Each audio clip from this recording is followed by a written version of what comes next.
Filhos, você que é filho, preste atenção, não existem pais perfeitos. Você que é pai ou mãe, ouça bem, não existem filhos perfeitos. Na verdade, não existe família perfeita. O que existe são famílias melhores ou famílias piores. O que existe são famílias funcionais ou então famílias disfuncionais. De fato, ninguém escolhe em qual família vai nascer. Assim como os pais não escolhem como será o seu filho ou a sua filha e quais filhos, na verdade, terão. Eu falo isso e começo nossa meditação nessa noite falando assim, porque o nosso tema hoje, e para encerrar esse mês em que estamos enfatizando aqui a família, no mundo que está em conflito permanente, o tema hoje à noite é integrando os filhos na família. Talvez você vai dizer assim, mas espera aí, os filhos já são da família, já fazem parte da família, e eu respondo com uma pergunta, será? Porque de fato existem muitas forças, muitos fatores que desintegram a família. Que fazem com que a família perca aquela coesão, aquela unidade que é proposta e que é pensada para o lar e para a família. Existem os filhos que se afastam dos pais por inúmeros fatores, por inúmeras desculpas, devido a muitas forças de atração que estão fora do lar, fora da família. Existem pais que se afastam dos filhos por inúmeros fatores, por várias razões, mas que gradativamente vão se colocando mais e mais distantes dos seus filhos. Tem aqueles pais que afastam os filhos de si, que os empurram para longe, e ao invés de exercer uma força gravitacional, uma força que atrai, exercem aquela força que repele. Por essa razão, integrar os filhos na família, ou mantê-los integrados na família, antes que a família desintegre, é um assunto realmente importante, primordial. O que é família, na verdade? Você já pensou para definir o que é família? O dicionário, ele sugere, ou ele propõe algumas definições. O dicionário diz que família é um grupo de pessoas vivendo sob o mesmo teto, especialmente o pai, a mãe e os filhos. Ok, essa definição é um pouquinho antiga, porque hoje muitas outras coisas são tidas como família. Até mesmo um time de futebol se identifica, nós somos a família do fulano de tal. O dicionário diz que família é um grupo de pessoas com ancestralidade comum. Ok, vem com o mesmo sobrenome. Diz também que são pessoas ligadas por casamento, por filiação ou por adoção. E de novo nós temos aqui um campo vasto, porque casamento hoje já envolve algumas outras coisas um pouco diferentes daquilo que tradicionalmente nós entendemos como sendo um casamento entre um homem e uma mulher, que é o que a Bíblia preconiza e ensina. Eu fiz uma definição pessoal a respeito de família. Eu creio que família é um ambiente de relacionamento pessoal no qual novos seres humanos são gerados, são supridos e são preparados para a vida.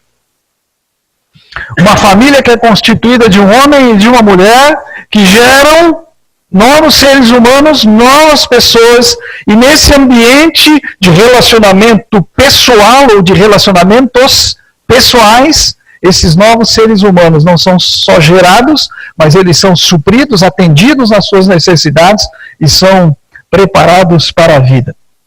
A Bíblia, ela centraliza a sua atenção na família. Deus cria homem e mulher, Deus cria o casamento, Deus cria o conceito de família. Deus, além de criar Deus separa para os seus propósitos, e Deus tem propósitos e envolve famílias nesse propósito. Lembra do chamado de Abraão? Sai, vai, e um descendente. Lembra da família de Noé, separada por um propósito especial? Lembra da família de Davi, separada para um projeto que Deus tinha? Lembra que Cristo nasceu num ambiente de família? Não que tenha sido gerado naquela família, sua geração é divina, mas ele vem a esse mundo nesse contexto de família.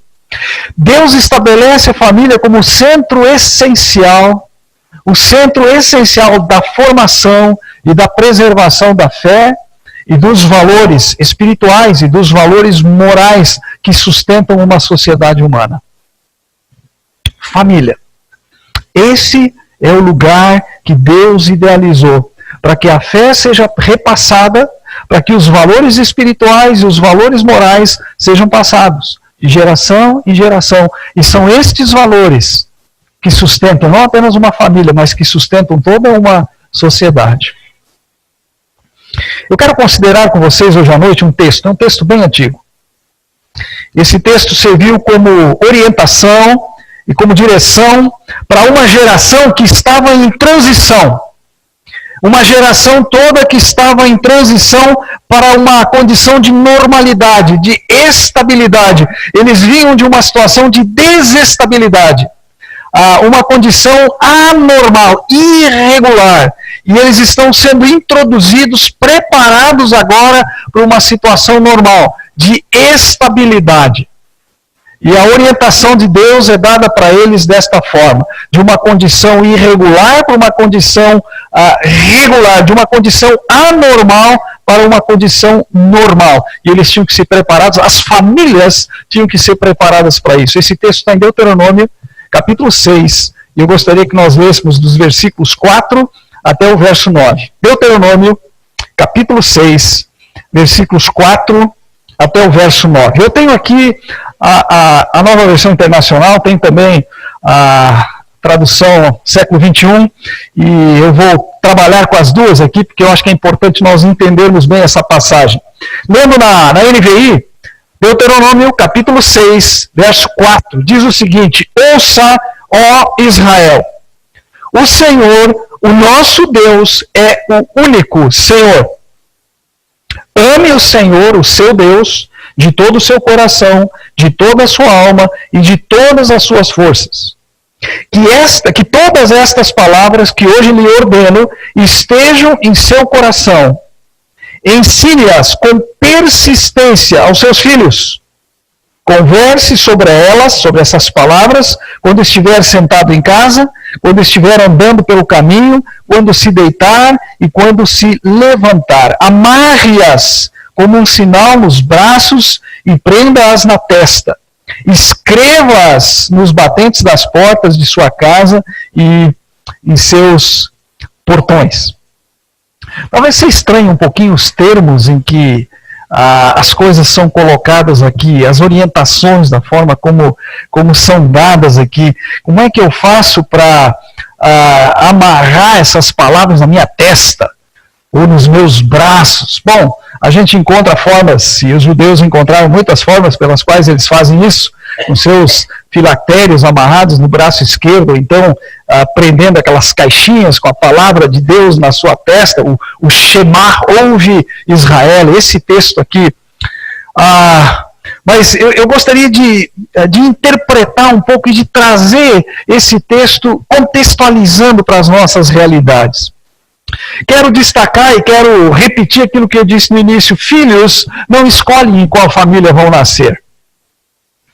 Nem os pais escolhem como serão os seus filhos. Tudo bem, hoje já existem métodos artificiais de tal maneira que pais podem escolher o sexo, a cor dos olhos, existe aí banco de espermatozoides, de óvulos e certas combinações, e de repente talvez algum casal queira um filho que seja uma mistura de Brad Pitt com Angelina Jolie.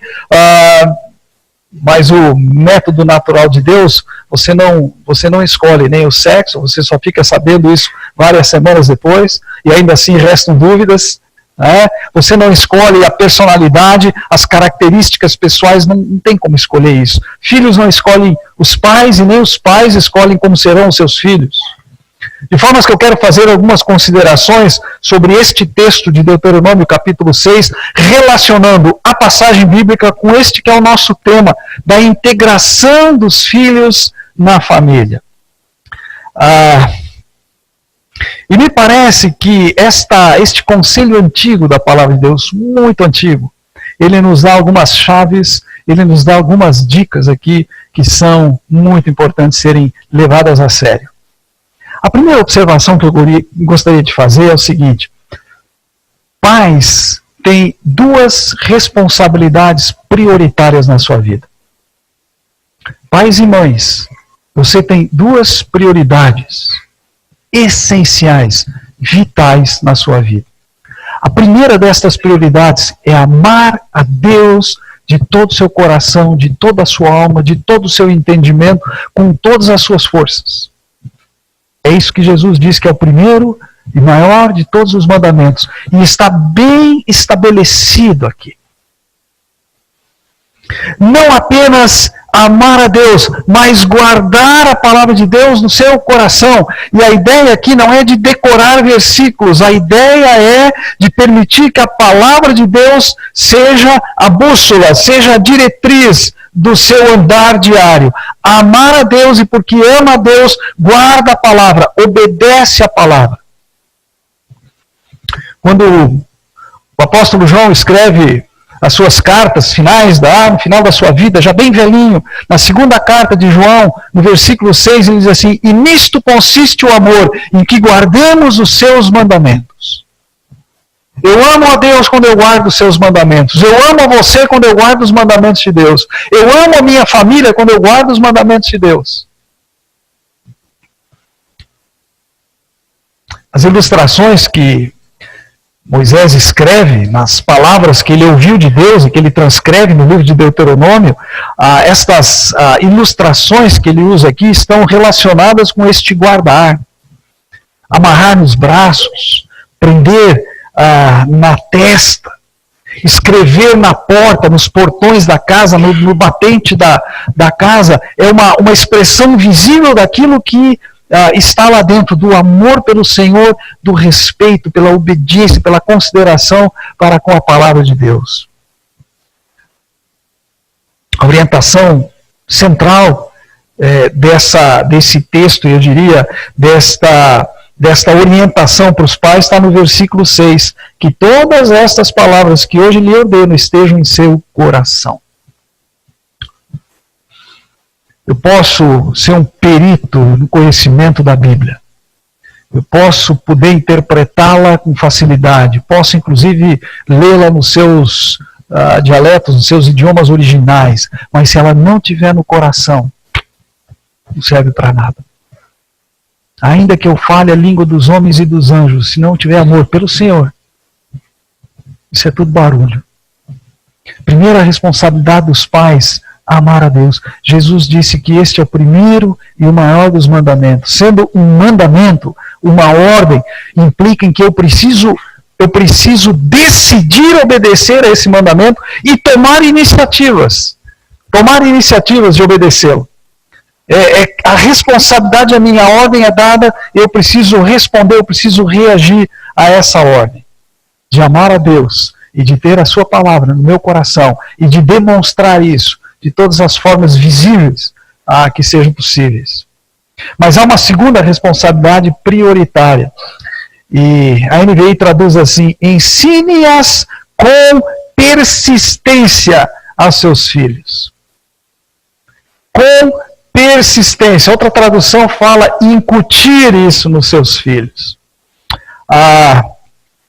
Significa fazer essa obra, esse trabalho com diligência, fazer com cuidado. A Bíblia de Estudo Brasileira, ela ensina o seguinte na sua nota da rodapé: a palavra ensinar usada aqui é sanam, uma palavra hebraica, que literalmente significa gravar. O objetivo do ensino da palavra de Deus, do pai para o filho, deve ser gravá-la no coração do filho. O método para o ensino é constante, é repetitivo.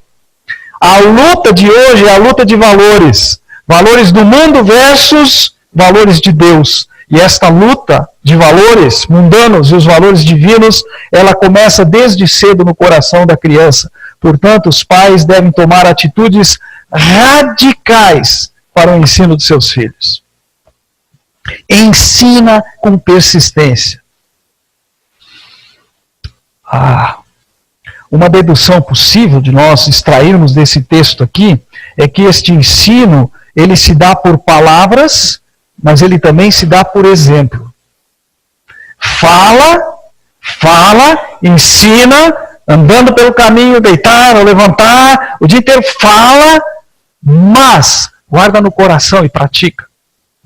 É pelo exemplo que nós ensinamos e é pelas palavras que nós ensinamos. E nesse sentido, obviamente, se trata de uma tarefa que é contínua.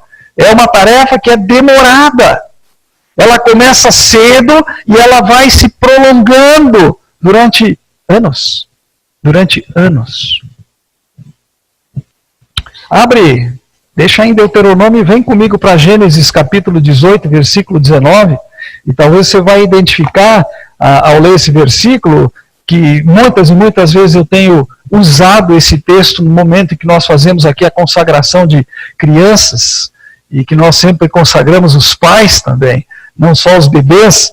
Olha aqui o que diz Gênesis 18, 19. Deus falando para Abraão: porque eu escolhi você, para que ordene aos seus filhos e aos seus descendentes que se conservem no caminho do Senhor, fazendo o que é justo e direito, para que o Senhor faça vir a Abraão o que lhe prometeu. Abraão, eu escolhi você para que você ordene aos seus filhos, aos filhos dos seus filhos, que andem no caminho do Senhor. Isso é tarefa dos pais. Isso é tarefa dos pais.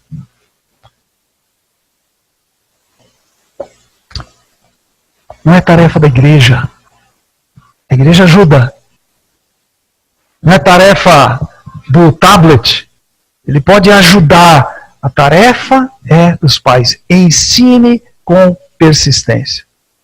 Nós temos então aqui o método para a integração dos filhos. Este é o método para nós integrarmos os filhos na família. É o ensino e é o exemplo. O ensino e o exemplo. E assim nós vamos trazer os filhos para abraçar os mesmos valores que nós cremos e que nós praticamos. E eles estarão jogando no nosso time e não no outro time. Eles estarão participando dos valores da família e não de outros valores. Essa é a primeira observação importante a ser feita a partir desse texto. Uma segunda observação, e eu gostaria que ela não passasse por alto na nossa meditação aqui. O método de Deus, este método de Deus, ele exige a presença física dos pais na vida dos filhos. Pode ser que isso pareça tão óbvio que a gente passe por alto. A gente não se dá conta disso. Não há como ensinar com diligência, com persistência, se não houver contato pessoal. Se não houver presença física dos pais na vida dos filhos.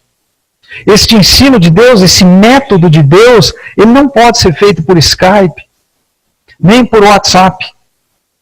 Ele tem que ser feito por face to face, certo? Cara a cara, olho no olho, lado a lado. Tem que ser assim. Muitas coisas podem ser boas ou podem ser ruins, isso aqui não importa, mas existem muitas coisas que acabam tirando os pais da presença dos filhos, ou tirando os filhos da presença dos pais. São ladrões. E seja qual for o ladrão que afasta pais e filhos, que separa fisicamente pais e filhos, estes ladrões não têm a mesma prioridade na vida nem dos pais, nem da vida dos filhos. São ladrões. Estão roubando algo que é prioritário. Considera comigo Quem ou o que tem a maior presença influenciadora na vida do seu filho? Você que é pai, você que é mãe. Qual tem sido a presença que mais tem influenciado a vida do seu filho? São os amigos? Pode ser. E tem amigos bons, tem amigos ruins. Mas são eles que estão influenciando pela presença na vida dos seus filhos? Ladrões. Talvez seja a TV, ou o tablet, ou o celular, a escola. Sim, as crianças gastam horas na escola. E quando chegam ali na pré-adolescência, na adolescência, gastam dias na escola. Há uma presença, está roubando, está tirando, porque não há a devida compensação da parte dos pais. Redes sociais são a presença, agora não física, mas virtual, influenciando a vida dos seus filhos. São ladrões. Mas não pense apenas no seu filho, pense em você mesmo. A quem ou ao que você tem oferecido a sua presença? O que é que tem roubado de você a presença na vida dos seus filhos? É a sua carreira profissional? É o seu emprego? É ladrão. Não. Todos temos que trabalhar. Trabalhar é digno. Temos que ter uma fonte, temos que sustentar a família, nós os homens, e às vezes as mulheres também, nem sempre. Mas o que é que rouba a sua presença física na vida do filho? É o emprego, é o trabalho, é a carreira? São os seus amigos? É o happy hour com os amigos? É a TV ou é a internet? Ou será você mesmo? Que quando está em casa, está ali de corpo presente, mas vagando longe com controle remoto e a caixinha vazia, né, da sua mente, está lá. Ladrões que roubam essa presença essencial se nós queremos integrar os filhos na família. Não é possível cumprir as responsabilidades que são dadas por Deus sem a presença física, sem a presença pessoal. Não há maneira de influenciar os nossos filhos se não for mediante o contato pessoal. Eles precisam ver a vida da gente. Estou falando aqui, os filhos olharem a nossa vida. E quando eles olham a nossa vida, eles vão ver coisas positivas, mas eles também vão ver incoerências, falhas. Mas como eu lido com elas, como eu trato com elas, eu estou ensinando valores pelo meu exemplo, pela minha vida, eu estou passando valores para a vida deles. A presença é uma responsabilidade dos pais. E o método de Deus, ele exige a presença dos pais na vida dos filhos. Outra coisa, uma terceira observação que emana desse texto aqui, o método de Deus leva muito tempo. O método de Deus, ele requer muito tempo. Todo o sentido do texto de Deuteronômio 6, ele aponta para alguma coisa que é permanente, alguma coisa que é constante. Aliás, a palavra filhos, colocada aqui, ela não se refere a criancinhas pequenas, a bebezinhos. É aquela palavra mais genérica para filho. Não é criança, mas é filhos de maneira geral. Ou seja, os filhos estão debaixo da influência dos pais, e enquanto os filhos estão debaixo da influência dos pais, ensina com persistência a palavra de Deus. Ensina com diligência, com cuidado, com critério, a palavra de Deus. Gênesis 18, 19, que a gente leu há pouquinho, mostra que quando nós temos essa perspectiva prolongada, nós temos como desafio não só influenciar os filhos, mas até mesmo a geração dos netos e a geração dos bisnetos. É incrível isso, que Deus propõe coisas que são duradouras, mas o investimento também é um investimento prolongado. Eu costumo dizer, e eu sei que alguns se coçam quando eu falo isso, mas você tem basicamente em torno de 15 a 20 anos para influenciar a vida do seu filho. Você tem um tempo restrito, pode parecer muito, Mas é um tempo restrito, porque na nossa cultura, na nossa tradição, a esta idade aí, por volta dos 20 anos, os filhos eles já começam o seu voo solo, vão para a universidade, vão para a faculdade, longe daqui. Se você não incutir valores nos primeiros 15 anos na vida do seu filho, se você não moldar o coração do seu filho nesse tempo, eu diria, vai ter pouca probabilidade de fazê-lo daí em diante. Mas é um trabalho que leva tempo. Ao levantar, ao deitar, andando pelo caminho, ao sentar para comer, o tempo todo falando das coisas concernentes à palavra de Deus.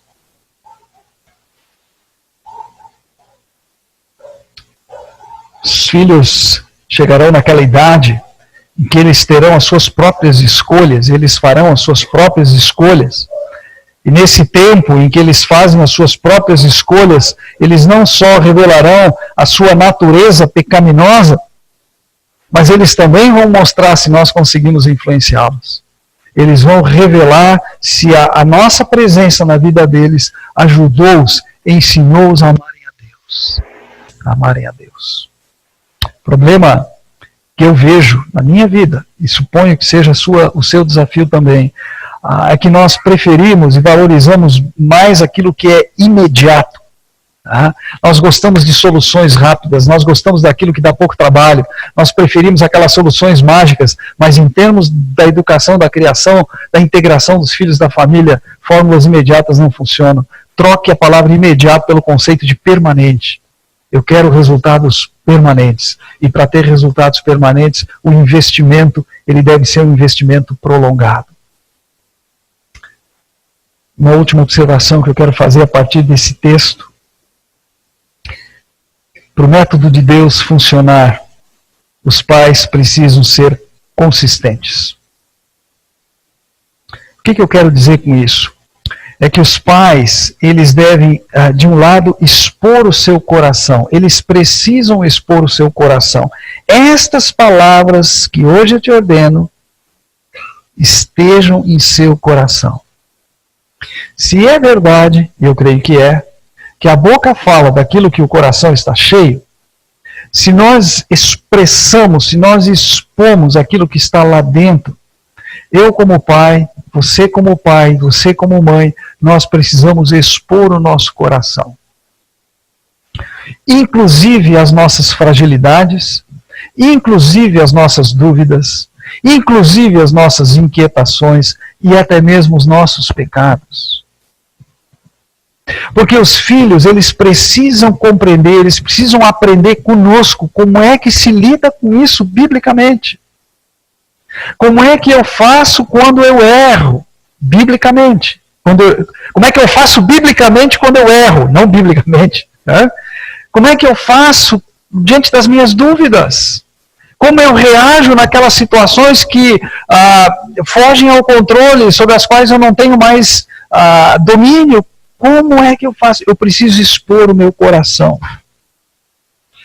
Mas para que eu seja consistente na minha influência nos filhos, segundo o método de Deus, não basta eu expor o meu coração, eu preciso ser coerente, eu preciso ser obediente à palavra de Deus. Eu exponho o meu coração, porque ele está cheio da palavra de Deus, mas eu sou coerente, eu pratico a palavra de Deus. Eu lembro que meu pai, quando eu era jovenzinho, adolescente, pré-adolescente, ele usava aquele chavão muito conhecido. Faça o que eu faço, faça o que eu digo, mas não faça o que eu faço. Ele tinha as suas dificuldades de vida. E ele não queria que eu entrasse pelo mesmo caminho, ele queria me preservar daquilo. Então o seu discurso era esse: faça o que eu estou mandando, faça o que eu digo, mas não me imita. Isso não funciona. Isso não funciona. Isso gera ira, isso gera amargura, isso cria revolta no filho. Temos que ser coerentes, temos que ser coerentes. Os filhos precisam ver para poder entender. E se os filhos veem na nossa vida que nós estamos com o coração cheio da palavra de Deus, se eles veem na nossa vida que nós amamos a Deus, ainda que seja de forma imperfeita, eles vão eles vão ter uma bússola, eles terão um referencial para a vida deles. Então essas observações derivadas desse texto, estas duas responsabilidades, queridos, isso é prioridade na vida da gente. Isso é prioridade na vida da gente. Amar a Deus e ensinar a palavra com persistência aos filhos. O método requer essa presença física na vida dos filhos. O método de Deus requer muito tempo, ele leva tempo. E os pais, para que o método funcione, têm que ser consistentes. Volto àquilo que eu já falei antes. Não existem pais perfeitos, assim como não existem filhos perfeitos, nem famílias perfeitas. O que existem são famílias que são funcionais ou não funcionais, disfuncionais. Eu quero propor para vocês, como desafio para nosso pensamento, para nossa reflexão, algumas direções para a nossa vida aqui. E é realmente a ideia de uma direção. Quero falar primeiro para os filhos. Você que é filho, jovem, adolescente, você que é filho, volte-se para os seus pais imperfeitos. Volte-se na direção deles. Se você está num trilho de afastamento gradativo, lento, volte-se para eles, valorize os seus pais. A Bíblia diz, honra teu pai e tua mãe. Honra teu pai e tua mãe. Mesmo aquele sujeito, não, eles não são perfeitos, mas honra. Volte-se para ele. Decida-se, filho, decida-se a se deixar influenciar pelos seus pais. Abandone aquela proposta inútil, que em muitos casos é até satânica, é infernal, do tipo assim, eu não quero ser igual ao meu pai, não quero ser igual à minha mãe. Larga de mão isso aí.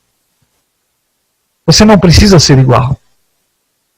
Você pode ser melhor. Você pode ser melhor. E o ponto de partida não é ser o contrário do que ele ou que ela é, ou do que eles são, mas ser melhor a partir daquilo que eles são. Eu levei tempo como filho para compreender isso. E quando meu pai dizia, faça o que eu digo, mas não faça o que eu faço, aquela revolta vinha lá dentro. Mas chegou aquele momento em que eu pensei, mas tem tanta coisa importante ali, tem tanta coisa boa na vida do meu pai, tem tanta coisa importante na vida dos meus pais, imperfeitos, incrédulos. Eu posso ser melhor a partir disso. Eu não preciso ser o contrário. Essa é uma direção que você, como filho, você pode tomar. Busca a companhia dos seus pais. Prefira estar com eles. Talvez você está remoendo aí as suas unhas, dizendo, pastor, você não sabe como é que é. Nem quero saber, mas prefira estar com eles.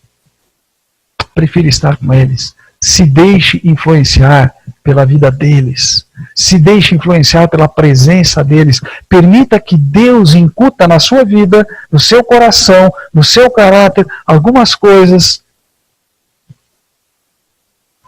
Porque Deus colocou você naquela família. Você não escolheu. Deus colocou você ali. Porque Ele tem um plano para você ali. E aqueles pais rabugentos, imperfeitos, eles têm algo que Deus quer transmitir na sua vida através deles. Pela fé. Quero dar uma palavra, uma direção também para os seus filhos, para os pais. Pais, mães, voltem-se para os seus filhos. Decidam que vocês querem influenciá-los. Não importa o que aconteceu até agora. Não importa quanto tempo você acha que perdeu. Não importa. Volte-se na direção dos seus filhos. E eu sugiro que também você abandone algumas propostas que são infernais. Uma delas é aquela que diz assim, eu não sou capaz. Nenhum de nós é capaz.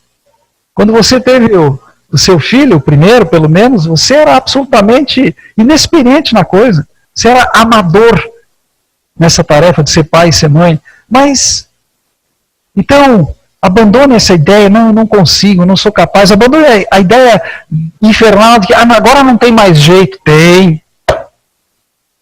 E se você está ouvindo isso pela primeira vez hoje, é porque Deus queria que você ouvisse pela primeira vez hoje, para você saber, tem jeito, ainda dá tempo. E se você já ouviu isso e não fez nada, e está ouvindo pela enésima vez, escuta, acorda. Acorda. Outra proposta infernal é essa, agora é tarde demais. Busque oferecer companhia para seus filhos. Prefira estar com eles do que estar com qualquer outra coisa. Eu disse que eu queria dar uma direção. Vocês perceberam qual é a direção para filhos e pais? Convergência. Filhos, voltem-se para os seus pais. Pais, voltem-se para os seus filhos. Convergência. Convirjam na direção uns dos outros.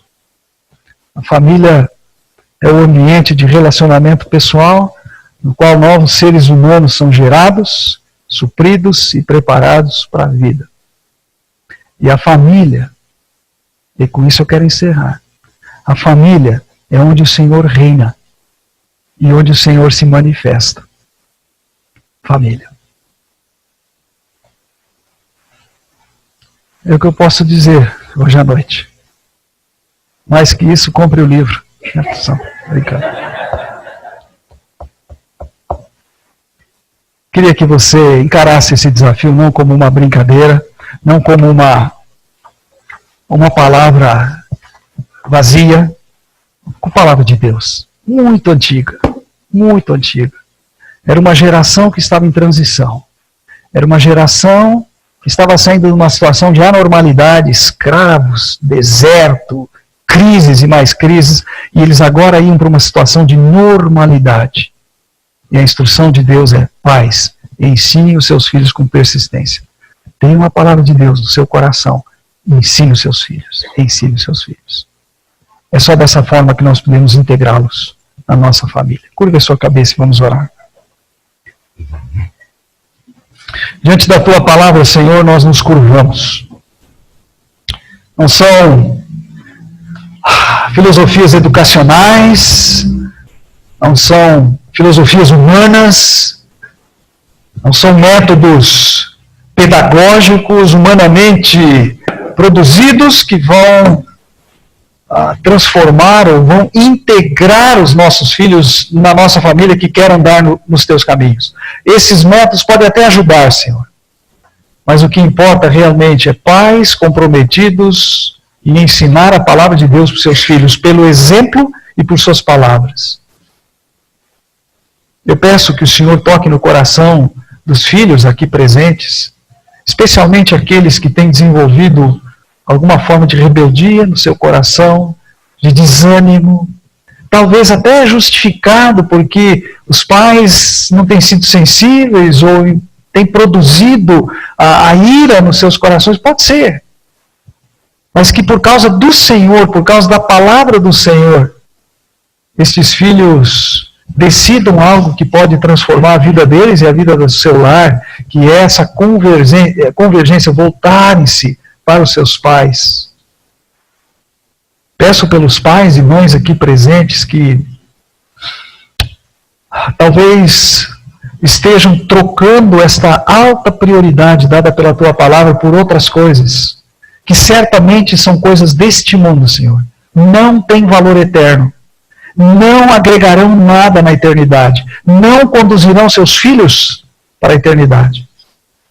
E o Senhor também toque esses corações, quem sabe endurecidos, rebeldes diante da tua palavra, para que compreendam a tua instrução, compreendam o teu método e se amoldem ao método que o Senhor tem para as nossas famílias. Eu sei que o texto aqui fala muito especialmente dos pais homens. Mas isso reflete também o homem como cabeça do lar. A mulher ela é uma auxiliadora, a mãe ela é uma ajudadora. Que os casais estejam unidos, os casais estejam juntos, solidários nessa tarefa de ensinar os seus filhos. Eu te peço isso, que a nossa igreja se beneficie do fato de ter famílias que andam juntas nos teus caminhos. Que a minha família, Senhor, ande unida no teu caminho. Eu te peço isso em nome de Jesus. Amém.